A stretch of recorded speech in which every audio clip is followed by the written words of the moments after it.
I just read the 1974 novel Carrie by Stephen King, and then I watched the 1976 film adaptation directed by Brian De Palma, starring Sissy Spacek as Carrie Wright. How do they stack up against each other, and which one do I think is better? Stay tuned to find out. Spoiler alert, there will be spoilers.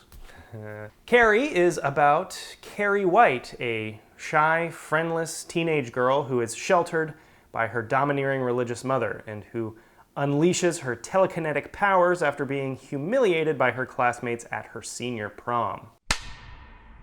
Fun fact, Carrie is Stephen King's very first novel, and it is broken up into two parts, Bloodsport and Prom Night, and it doesn't have any chapters in it, which I thought was a little annoying at first, but it is super easy to read, it's fairly short, and it's broken up by some excerpts from books and newspaper articles and magazine articles that are written in the future talking about the past and Carrie's episode at prom night. And that technique of constantly foreshadowing the events of prom night, in which you're told over and over and over again how many people died that night, but you still don't know what exactly happened, was an excellent way of building momentum to the climax, because by the time that I got to the prom night part of the book, I was like, let's go! I loved this book, seriously. It is so engrossing and easy to read. I read it in like 2 days, and I'm a very slow reader, so for me to finish a book in 2 days is pretty fast. You could easily finish it in 1 day.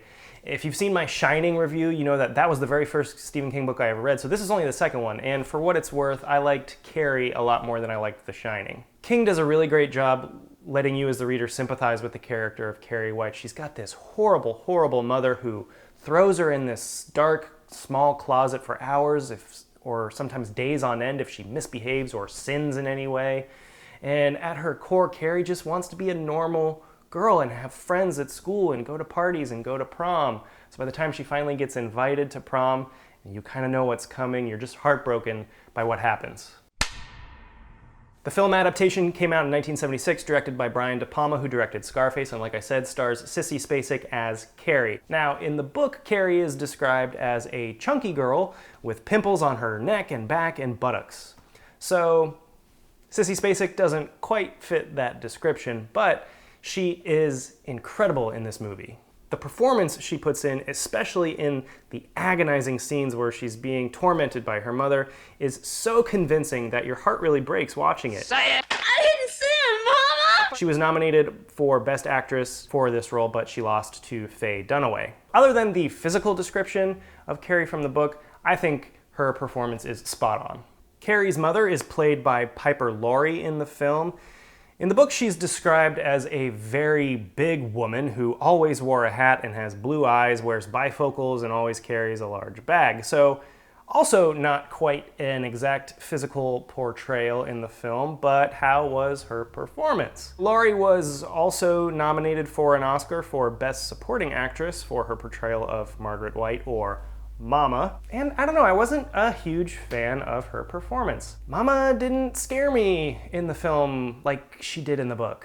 I think some of that has to do with just Laurie's demeanor in the film. I wouldn't describe it as menacing, but perhaps a lot of it has to do with the fact that you get more insight into her depravity and cruelty towards Carrie in the book than you do in the film. For example, you learn in the book that, like I said, Carrie's mother puts her in a small closet for hours or days on end sometimes, and to the point where Carrie defecates in there because she's in there for so long and then vomits over the stench of her own filth. Now, you do get a scene in the film where her mother throws her in a closet, but you don't get that level of detail about how long she's in there and what she goes through while she's in there like you do in the book. And to lock your own child in a closet to the point where they're and puking themselves is so up that while I was reading it, I was like, good Lord, this woman is evil. And yeah, she's terrible in the movie, but you don't learn about Carrie pooping herself in the closet in the movie. You really only get a sense of just how terrifying this closet is to Carrie in the film because of Spacek's acting. De Palma uses a lot of split-focus diopter lens shots in this film where the subjects in the foreground and the background are equally in focus, which is a technique I'm not a super huge fan of because, in my opinion, it looks unnatural and kind of hokey. There's also a lot of slow-mo in the movie, maybe a little too much. I thought the slow-mo sequence leading up to the bucket of blood being dumped on Carrie's head at prom night was a little drawn out. It's also not in the book because Sue, the character you see here, who is kind of a friend to Carrie and is responsible for getting her invited to the prom in the first place, she never goes to the school on prom night in the book, and yet she's here in the film. Tommy, who is the boyfriend of Sue, who is the one who takes Carrie to prom, his character is treated a little differently in the movie. In the novel, Tommy is very much in love with Sue, and he only agrees to take Carrie to the prom for Sue because he knows Sue really wants him to, and so he's doing it for her. But in the film, it takes a little bit more convincing to get him to agree to do it. And he actually begins to have feelings for Carrie in the film.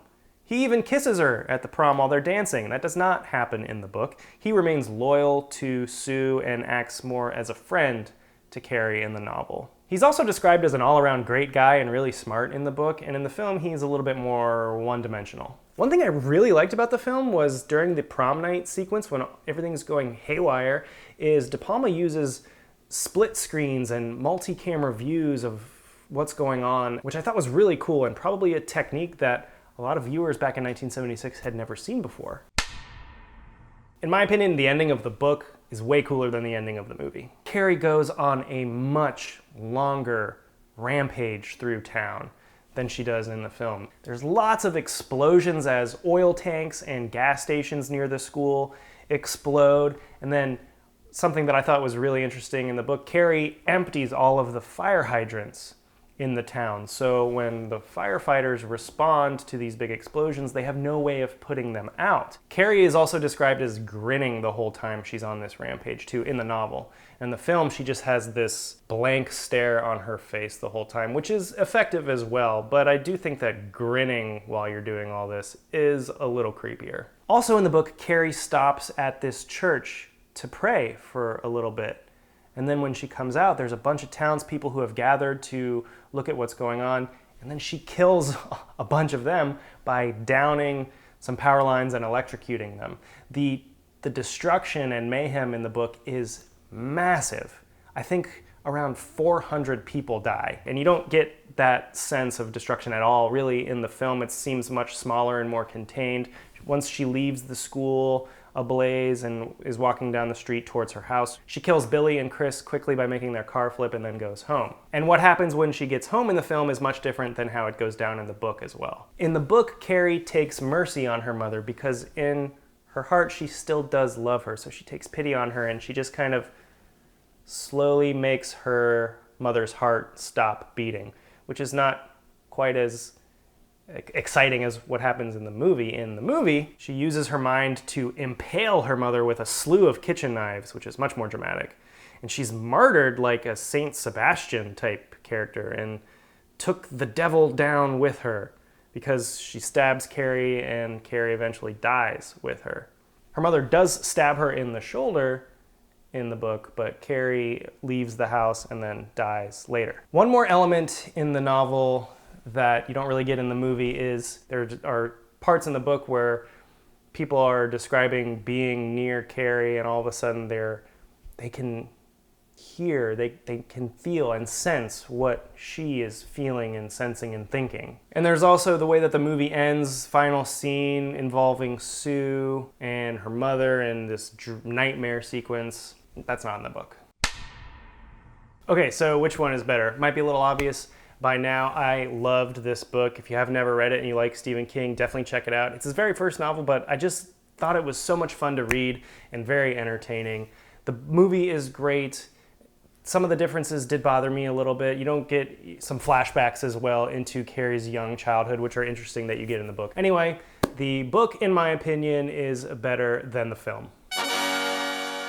All right, have you read Carrie, seen the movie? Let me know your thoughts in the comments below. Let me know what I might have missed or left out of this review. Please like and subscribe. Tell my channel about your friends.